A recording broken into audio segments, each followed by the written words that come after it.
পাপান, তোকে আমি একটা সিক্রেট কথা বলবো, শুনবি? কি সিক্রেট কথা? এই যে আমি যে জামা প্যান্ট গুলো পরছি না, যে জুতোগুলো পরি, এগুলো আমার একটাও না, সবগুলো আমার ঝাড়া। কি বলছো, একটাও তোমার না?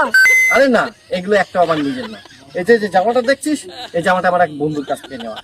এই যে গেঞ্জি, এটা আমার এক মামাতো ভাইয়ের কাছ থেকে নেওয়া। এই যে জুতোটা, এটাও সে বহুদিন হয়ে গেল, এই আমার এক বন্ধুর কাছ থেকে নিয়ে এসেছি আর ফেরত দিই। এই যে আমার মোবাইল, এই যে পকেটে যে মোবাইলটা দেখছিস না, এই মোবাইলটাও ওই এক বন্ধুর মোবাইল নিয়ে এসেছিলাম আর ফেরত দিয়ে দিই। সবগুলো ওই বন্ধুদের কাছে ধার করে নিয়ে আমি চালাই। এসব তুমি কি বলছো? আরে হ্যাঁ রে, এগুলো একটাও আমার না, সব ঝাড়া জিনিস। সারা জীবন আমি ঝেড়ে ঝেড়েই কাটিয়ে দিলাম, শুধু এই গায়ের চামড়াটাই আমার। তবে আমি একটা জিনিস ভেবে দেখলাম, কি?